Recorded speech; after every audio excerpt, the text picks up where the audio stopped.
بسم اللہ الرحمن الرحیم۔ اللہ تبارک و تعالیٰ کے پاکیزہ نام سے ابتدا کرتے ہیں جو بہت مہربان نہایت رحم والا ہے۔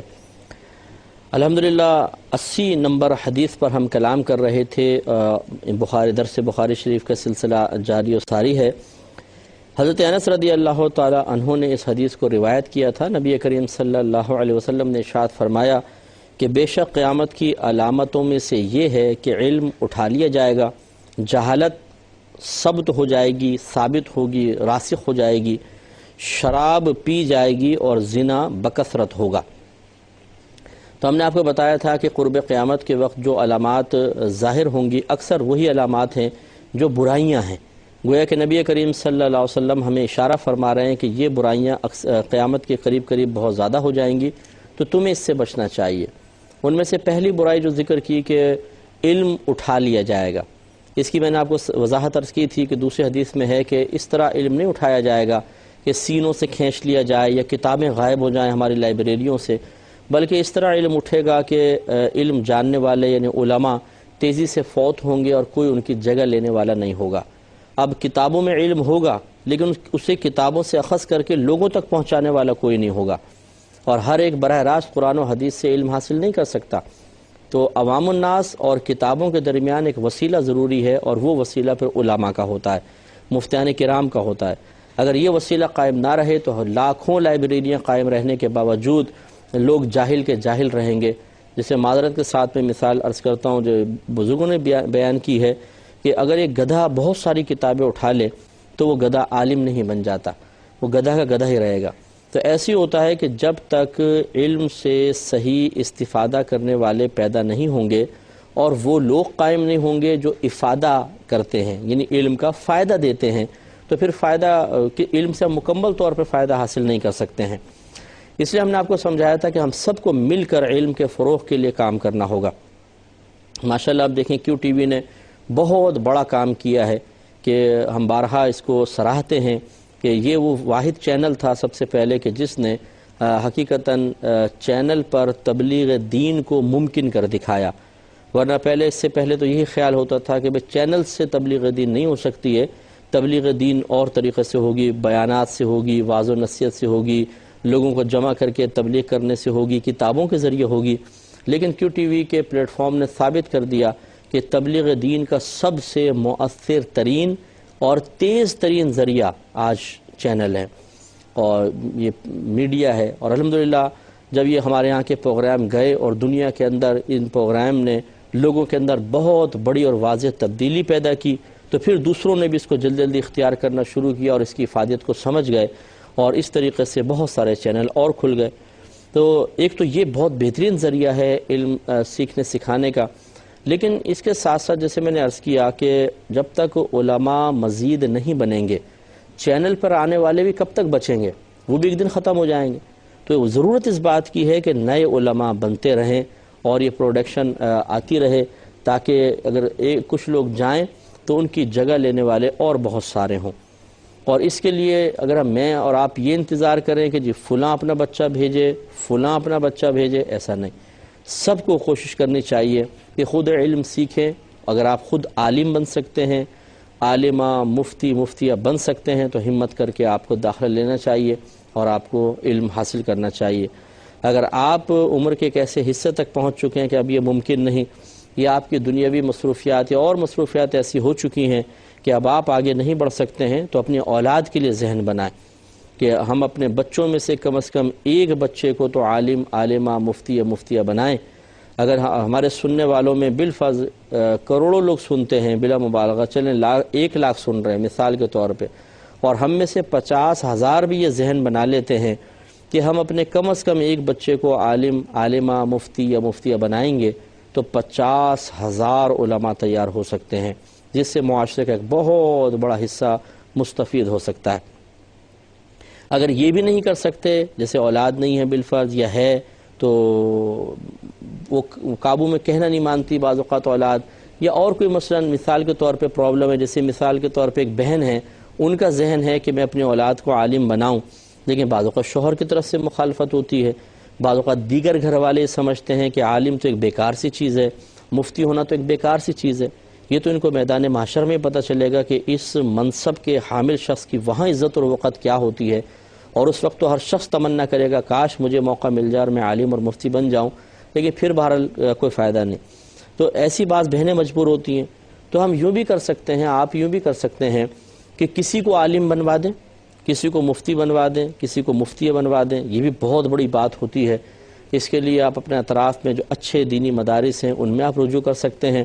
ورنہ آپ ہم سے گائیڈ لائن لینا چاہیں تو D120 سائٹ کراچی پہ خط لکھ دیں، ہم آپ کو پوری مکمل گائیڈ لائن فراہم کر دیں گے کہ کس طریقے سے، اگر آپ اپنے بچوں کے لیے مشورہ کرنا چاہیں، کسی اور کے لیے مشورہ کرنا چاہیں،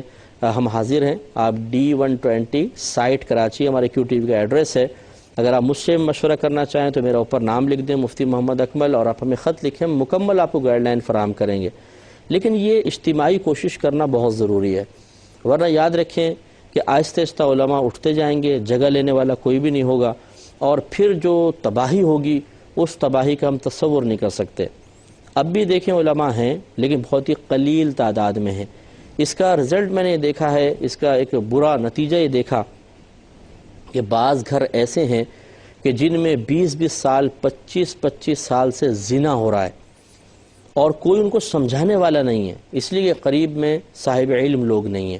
مثال کے طور پہ 3 طلاقیں دے دی ہیں شوہر نامدار نے، اور 3 طلاقیں دینے کے بعد کسی بھی پان والے سے، کسی بھی ہوٹل والے سے، کسی بھی عام حافظ صاحب سے مسئلہ معلوم کر کے وہ کوئی کفارہ وغیرہ الٹا سیدھا دے کر، اور وہ میاں بیوی ساتھ رہ رہے ہیں۔ ادھر یہ کرتے ہیں کہ جی کیا کریں، چھوٹے چھوٹے بچے ہیں، تو چھوٹے چھوٹے بچے کا مطلب یہ ہے کہ اگر مرد کی بیوی مر جائے اور چھوٹے چھوٹے بچے ہیں تو کسی بھی عورت کو پکڑ کے گھر میں رکھ لے، خدا نخواستہ، یا شوہر انتقال کر جائے اور عورت کے چھوٹے چھوٹے بچے ہیں اور وہ کہے جی میرے تو چھوٹے چھوٹے بچے، مجھے سہارا چاہیے، تو کسی غیر مرد کو اپنے گھر کے اندر رکھ لے، کیا شریعت اس کو جائز کہے گی؟ تو یہ جو چھوٹے چھوٹے بچوں کا عذر پیش کرتے ہیں یہ غلط ہے۔ جائز طریقے سے، حلال طریقے سے انسان قریب ہو، یہ صحیح ہے۔ 2 بول ہمیں قریب کر دیتے ہیں اور حلال طریقے سے قریب کرتے ہیں، جس کو ہم ایجاب و قبول کہتے ہیں۔ نکاح کے اندر ایسی ہوتا ہے، تو جب مل رہا ہوتا ہے اس وقت تو بڑے خوش ہوتے ہیں کہ جی بس کیا کہنا ہے جی ہمیں بتائیے۔ دولہا صاحب بھی بڑے خوش ہوتے ہیں کہ میں 2 لفظ بولوں گا، قبول کیا یا قبول ہے، اور عورت میری ہو جائے گی۔ لیکن یہ نہیں سوچتے کہ یہی شریعت جو 2 لفظوں سے ایک عورت کو آپ کے لیے حلال کر رہی ہے، وہی شریعت آپ کو کہہ رہی ہے کہ 2 لفظوں سے عورت ہمیشہ کے لیے آپ پر حرام بھی ہو سکتی ہے۔ تو حلال والا قول تو لے لینا، اور جب حرام کی باری آئے تو ایڑی چوٹی کا زور لگا دینا کہ کسی طریقے سے شریعت کی چاہے مخالفت ہو جائے، بیوی چاہتی ہے شوہر دور نہ ہو اور شوہر چاہتا ہے بیوی دور نہ ہو، اور پھر وہ ساتھ رہتے ہیں۔ اور یہ یقینی سی بات ہے کہ 3 طلاق کے بعد ساتھ رہنا، یہ دونوں اجنبی ہو چکے ہیں تو زنا ہوگا، اور جب تک یہ زنا ہوتا رہے گا، گناہ کبیرہ کے مرتکب ہوں گے، اولاد ہوگی تو ولد الزنا ہوگی، باپ سے اس کا نسب بھی ثابت نہیں ہوگا۔ اور جتنے رشتہ دار ان کے اس ماحول کو دیکھنے کے باوجود، اس گناہوں بھری زندگی کو دیکھنے کے باوجود ان سے راضی رہیں گے، میل ملاقات رکھیں گے، انہیں اپنی شادی بیاہ خوشی میں بلائیں گے، ان کے ساتھ شریک ہوں گے، سارے کے سارے گناہ گار ہوں گے۔ تو یہ ایک مسئلہ میں نے آپ کو بتایا، ایسے سینکڑوں مسائل ہیں کہ اگر صاحب علم لوگ نہ ہوں تو اس قسم کے مسائل معاشرے میں ہو رہے ہیں کہ لوگ سال ہر سال سے گناہ میں مبتلا ہیں۔ اس لیے ہماری گزارش یہ ہوگی اپنے تمام سننے والوں سے کہ علم کی خدمت کریں، علم کی خدمت کریں، یہ بہت ضروری ہے۔ ہم بعض اوقات اپنا پیسہ بیکار چیزوں میں یا غیر اہم چیزوں میں زیادہ لگاتے ہیں۔ بیکار میں لگائیں گے یا غیر اہم میں؟ ہم اس میں نہیں لگائیں گے۔ مثلا آپ کسی کے پاس جا کر کہیں کہ جی میں نے کچھ لوگوں کو کھانا کھلانا ہے، مجھے پیسے دیں، شاید ایک آدمی فوراً آپ کو پیسے دے دے گا۔ لیکن آپ اگر یہ کہیں کہ میں نے ایک عالم بنانا ہے، ایک طالب علم کو سپورٹ کرنا ہے، تو اس کی جیب سے شاید پیسہ نہیں نکلے گا۔ حالانکہ کھانا کھلانا اور عالم بنانا، یہ تو میں کہتا ہوں بے عقل آدمی ہوگا جو ان دونوں کو برابر سمجھے یا کھانا کھلانے کو بہت ہی افضل گمان کرے، کیونکہ کھانا کھلانا بھی اس وقت افضل ہے جب آپ کا کھانا نیک لوگ کھائیں، پرہیزگار کھائیں، متقی کھائیں، اس سے تاکہ توانائی حاصل ہو اور اس توانائی کو وہ اللہ تعالیٰ کے راہ میں خرچ کریں۔ اب یہاں تو ہمارے یہاں فاسق ہیں، فاجر ہیں، چرسی ہیں، موالی ہیں، بھنگی ہیں، وہ سارے کھانا کھا رہے ہیں، کچھ بھی ہے، اور ہم ان کو کھلا کے خوش ہو رہے ہیں کہ جی ہم بڑا نیک کام کر رہے ہیں۔ تو ہر ایک کو کھلانا نیکی نہیں ہوتی، بلکہ بعض اوقات تو کھلانا مکروہ ہوتا ہے۔ ایسے شخص کو کہ ہمیں یقین ہے کہ یہ توانائی اللہ کی نافرمانی میں خرچ کرے گا، اس کو کھلانے کا مطلب تو ہے اللہ کی نافرمانی کے لیے اس کو طاقت اور توانائی فراہم کرنا، یہ کیسے محبوب ہو سکتا ہے، کیسے مستحب ہو سکتا ہے، اس پہ توجہ کرنی چاہیے۔ تو اپنا پیسہ صحیح مقام پہ خرچ کرنا یہ بھی ایک فن ہے، ایک کمال ہے جو اکثر لوگوں کو حاصل نہیں ہوتا ہے، اور وہ بیچارے غلط مقامات پہ خرچ کرتے رہتے ہیں اور دل ہی دل میں خوش ہوتے رہتے ہیں کہ شاید ہم نے بہت بڑا کوئی نیک عمل کیا ہے۔ تو ہمارے مشورہ آپ کو یہ ہوگا کہ علم کے لیے آپ خرچ کریں، سب سے بڑا ثواب جاریہ ہے، عظیم ثواب جاریہ ہے۔ دوسرا سرکار نے فرمایا کہ جہالت قائم ہو جائے گی، اور ایسا ہی ہے آج کل آپ دیکھیں، جہالت سے مراد اچھا دنیاوی علوم دیکھ لیں، اس میں بھی لوگ جاہل ہیں۔ ہمارے ہاں جو کم علمی کی شرح ہے وہ بہت زیادہ ہے، اور دینی علوم سے تو اکثر بے بہرہ ہیں۔ حالانکہ دینی علوم سیکھنا یہ فرض ہے لوگوں پر، بقدر ضرورت بہت ضروری ہے کہ اس کو سیکھیں، لیکن آپ دیکھیں کہ آج واقعی یہ قرب قیامت کی یہ نشانی بھی ظاہر ہے کہ جہالت بہت زیادہ عام ہے۔ تو اب یہ میں نے آپ کو پہلے بتایا کہ صرف خبر دینا مقصود نہیں ہے، بلکہ نبی کریم صلی اللہ علیہ وسلم اس طرف اشارہ فرما رہے ہیں کہ ان چیزوں سے بچو، یہ خراب چیزیں ہیں۔ لہٰذا ہر نبی کا یہ مشن رہا ہے کہ وہ دنیا میں آ کے جہالت کے خاتمے کے لیے پوری زندگی کوشش کرتا ہے۔ تو کیوں نہ اس جہاد میں آپ اور میں بھی شریک ہو جائیں اور اپنے نبی کریم صلی اللہ علیہ وسلم کے طریقے کے مطابق، دیگر انبیاء علیہم السلام کے طریقے کے مطابق اس دنیا سے جہالت کو ختم کرنے کے لیے رات دن محنت کریں۔ اس کے لیے یہی ہو سکتا ہے کہ پہلے تو اپنی جہالت دور کریں، خود علم سیکھیں، پھر اپنے علم کے ذریعے دوسروں تک علم پہنچائیں تاکہ ان سے جہالت دور ہو۔ علماء کو سپورٹ کریں، ایسے اداروں کو سپورٹ کریں کہ جو علم عام کرنے کا ذریعہ اور سبب بن رہے ہیں تاکہ جہالت تیزی کے ساتھ دور ہو۔ یہ بہت بڑی سعادت کی بات ہے، ہمیں اس کو سمجھنا چاہیے۔ تیسرا سرکار نے فرمایا کہ شراب پی جائے گی، اور واقعی یہ علامت بھی آج ہمارے ہاں بہت عام ہو چکی ہے، اور خصوصاً مطلب ایک طبقہ ہمارا ہے جو نفسیاتی مریض ہے حقیقتاً۔ وہ سمجھتے ہیں کہ ہم عام لوگوں سے بہت زیادہ منفرد ہیں، سب سے ہٹ کر ہیں۔ وہ اپنے آپ کو جب آئینے میں دیکھتے ہیں ان کو عجب و خود پسندی ہی مطلب دامنگیر ہو جاتی ہے، غرور ہوتا ہے، تکبر ہوتا ہے، بڑاپن ہوتا ہے۔ جی ہم زیادہ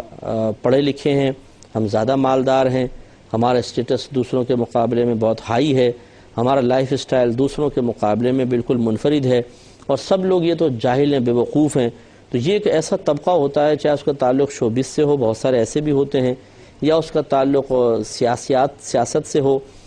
تو پھر ان کی پارٹیز کے اندر شراب پینا بہت ہی معمولی سا تصور ہوتا ہے، بلکہ ایک فیشن بن جاتا ہے۔ بلکہ اس پارٹی میں اگر کوئی شراب نہیں پی رہا ہوتا تو وہ سمجھ لے بے وقوف ترین شخص ہے،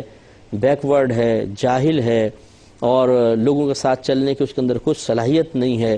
بلکہ ایسی محفل کے اندر بیٹھنے والا جو شراب سے گریز کر رہا ہو وہ احساس کمتری کا شکار ہو جائے گا، وہ گلٹی فیل کرنے لگے گا ساروں کے درمیان بیٹھ کر۔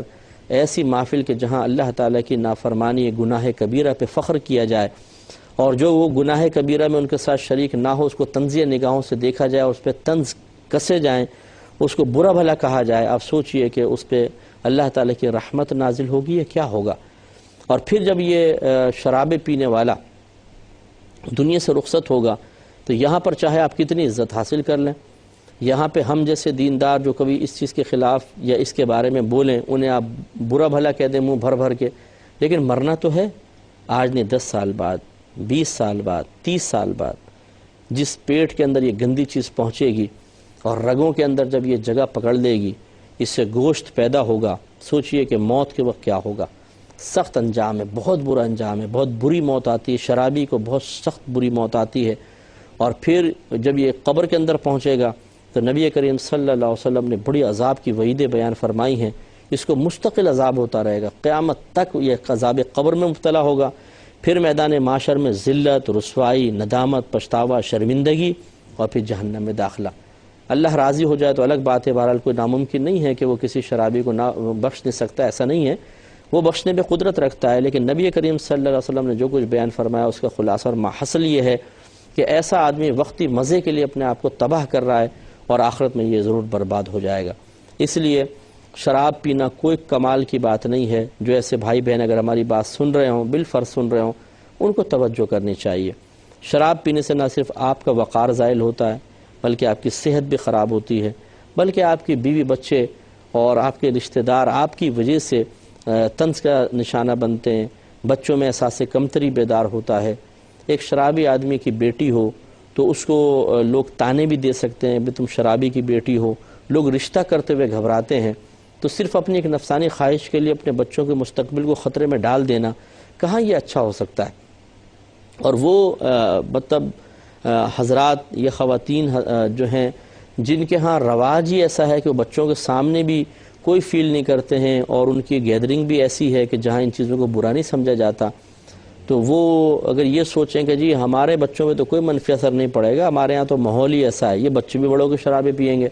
تو یہ کوئی قابل فخر بات نہیں ہے۔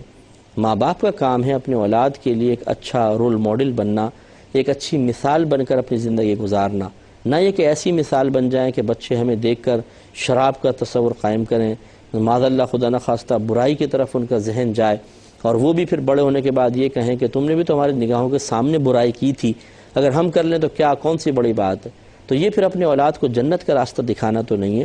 میں اس کو اولاد کی دوستی یا اولاد سے محبت نہیں قرار دیتا ہوں، بلکہ یہ بہت بڑی دشمنی ہے، اس پر ہمیں توجہ کرنی چاہیے۔ تو جو بھائی یا بہنیں شراب کی عادی ہیں انہیں محنت کرنی چاہیے،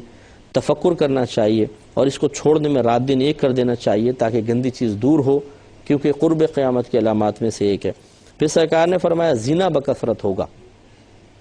آج آپ دیکھ لیں باہر کے ملکوں میں تو خیر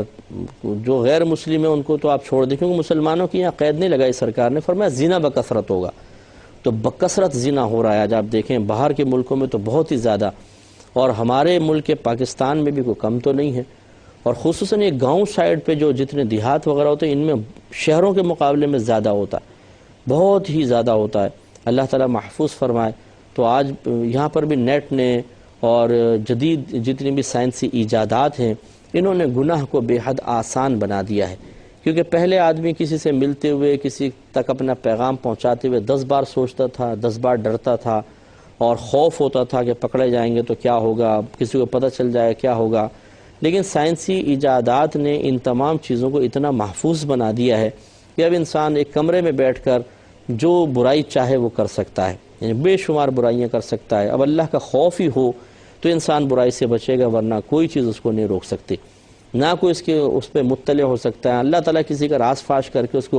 اس کے لیے ذلت کا ارادہ فرما چکا ہو تو ہو جائے، ورنہ تو ایک کمرے میں اندر بند ہو کے آدمی جو کچھ کرنا چاہے کر سکتا ہے۔